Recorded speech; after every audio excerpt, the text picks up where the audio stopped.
telling us that it's not the Igbo coup, then it's crazy. You understand? The federal government needs to apologize to these people. By now, Seth, to be very honest, normally, the whole country is supposed to be on the streets. They're supposed to do a protest because of this book. They're supposed to do a protest and demand that the federal government apologize. Okay, now I want to salute the courage of a very dark man for speaking out about what is written in the book recently released by IBB, that the coup of 1966, that Kaduna and Zog was involved, is not an Igbo coup. And I want to also make it clear that IBB's book is not the first book that is saying that, according to people that were there, people that were, that knows what the country is all about, people that are well to, grounded in the country's affair, even some military people, then they have confirmed that it is not an Igbo coup. So, but the beef, according to him, the hatred, the vengeance, still continue. And I will tell you what is the problem. When that coup occurred, they started, imagine the whole country, we are against the Igbos, anywhere the Igbos are, they started chasing the Igbos, killing the Igbos all over Nigeria. Can you imagine? So, but even after that coup, a counter coup occurred. A counter coup occurred. That coup was led by, or that coup involved the killing of Agui an Igbo head of state, and other Igbos were, at a particular coup, a counter coup. So, but after that counter coup, the hatred, the vengeance still continue on the Igbo. But I'm going to tell you in this video what is the problem. To tell you is not, it's just like waiting for a loophole, something to happen for people to attack. Yes, just giving a dog a bad name to attack that dog. That is that situation, what it could be likened to. So, but according to the very dark man, I will still play his video here so you listen to what he said. He is saying that Ohaneze is not supposed to include Tinubu in that in that compensation request, because Ohaneze have requested 10 trillion naira from the government of Nigeria, that's from Tinubu. Well, I don't see any issues with that. Usually, if people have problem with a country, they will include the head of state of that country, the present head of state, as a defendant, and other things that they want to include. So to me, there is no issues with that. If they seek, apology from the pilot of the federal government of today. And the pilot, we obviously know that he was not involved. So it's just for him to give his kind of response to what is going on. Then another thing I want to make very clear is that Igbos don't have time for protests. We are so much interested in our well-being. We are so much interested in our economic activities more than that protest. That time you use for that protest, you use this to do something beneficial to yourself, and not about, everything is not about protest, and we don't believe in protest anyway. So, but in case if you don't know, Ojukwu fought for the freedom of Nigeria. Yes, he fought for the freedom of Nigerians, let Nigerians return the way they used to be.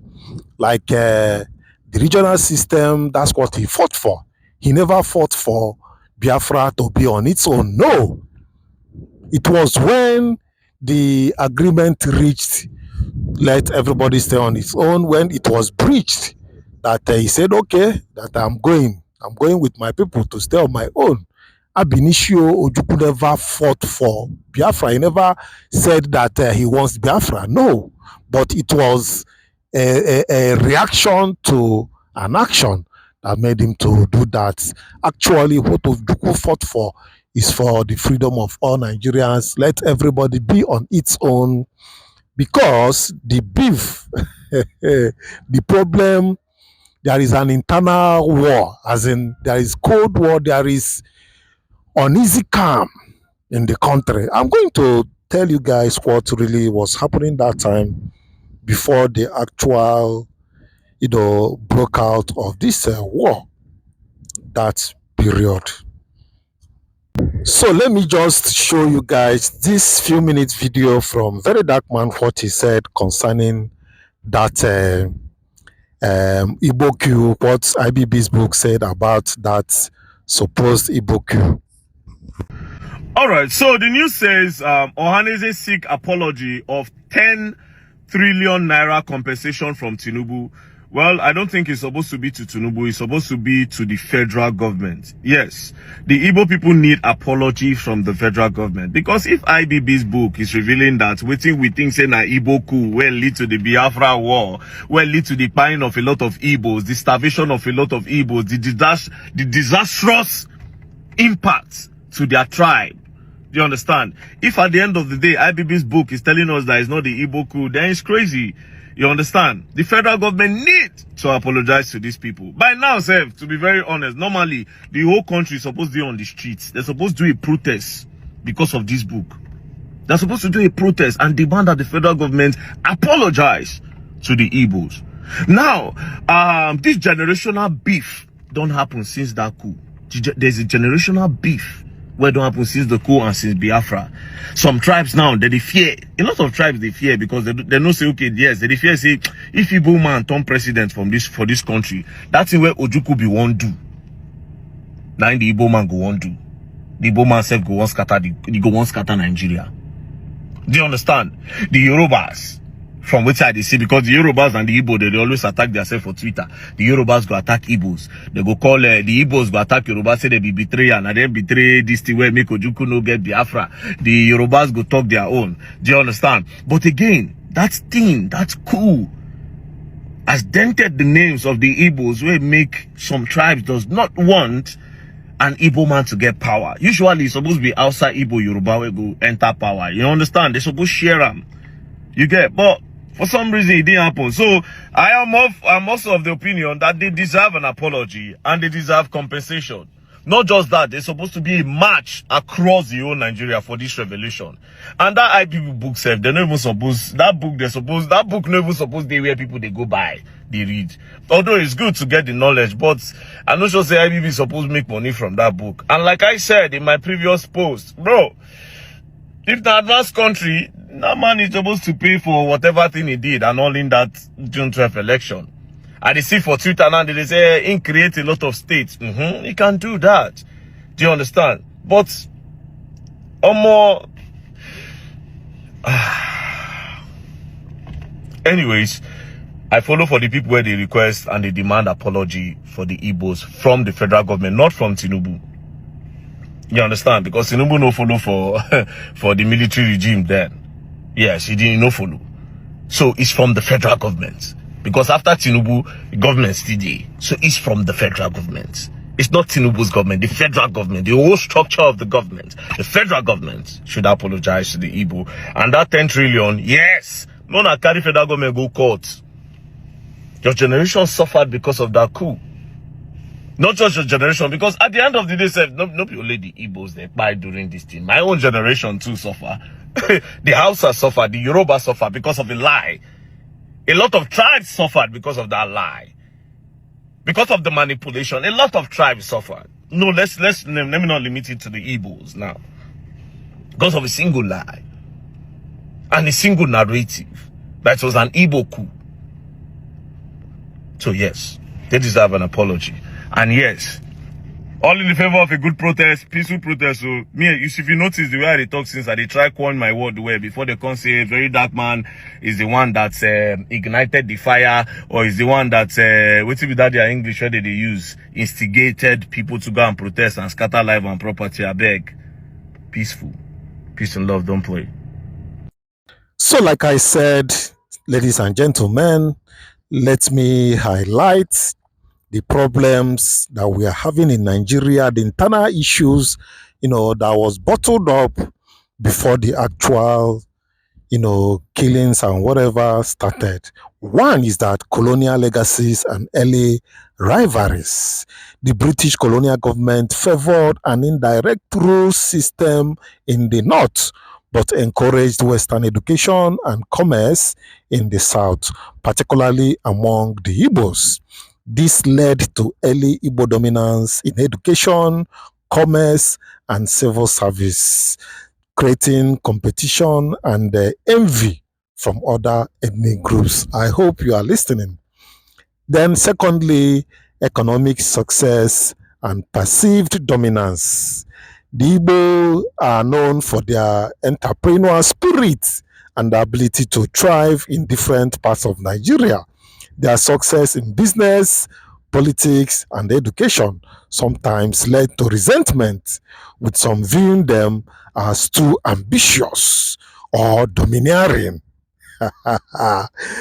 E dey for bone. You cannot remove it. People, that is the way they are. So the earlier you understand this thing, the earlier you will live peacefully. Then the 1966 coup and counter coup. The January 1966 coup, led mostly by Igbo officers, overthrew the government and killed key northern and western leaders. This was seen as an Igbo-led plot for dominance, even though the coup was not officially an ethnic one. The July 1966 counter coup, led by the northern officers, resulted in mass killing of Igbos, deepening ethnic tension. You see, when we are ready, let's just be buying time. When we are ready, we'll still go back to what Ojukwu proposed, or what was proposed for Nigeria, not even Ojukwu. It was the delegates in Aburi that proposed that regional system. And this is how we were living before the Oyibo man came and merged the northern and southern Nigeria without, considering the cultures that are different and every other thing. Then let's continue. Fourth issue is the Biafran War and its aftermath. The succession of Biafra was perceived as an Igbo attempt to break away and take the oil-rich eastern region with them. The war resulted in massive destruction and the starvation of Biafran civilians, created long-lasting resentment. After the war, the no-victor, non-vanquished policy was declared, but in reality, Igbos faced economic and political marginalization, including the 20 pounds policy. This is not a joke. Igbo people that have millions in their accounts was given 20 pounds to start life afresh. Awolowo was in charge of finance that time. Well, where their bank account were reduced to 20 pounds, regardless of prior savings. These are not stories. These are real facts that happened. Our parents were given 20 pounds to start life. People that has millions in their accounts. What is worse than that? What is worse than that? So all these issues that boils down to ethnic stereotypes and propaganda over the years, political leaders and the media have fueled negative stereotypes about Igbos being greedy, untrustworthy, or too independent. Some believe that Igbos are more business-driven than nationally, loyal, leading to suspicions from other ethnic groups. So let me just summarize what I've just said and the way forward.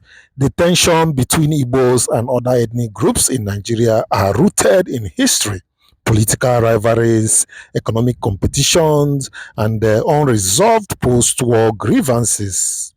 While generalizations should be avoided, addressing issues like political inclusion, they've just planned it that an Igbo person will not be, probably the president of Nigeria. So, but that would have been the solution as it was done to the Yorubas, when Abiola was killed. Later, they made Obasanjo the president to compensate, the Yorubas. But Since there is connivance, there is deep-rooted grievances and hatred against this tribe called Igbo, they may find it difficult to do that. And that is the problem that we are facing till today. So these things I've just mentioned, just know it that this is the problem. It's not just about the killing of Igbos, that the tagging of that queue as a Igbo queue. The tagging is just, giving the dog a bad name to hang it. That's all. That is the way me I see it. So we know the solution to our problems and what caused our problems.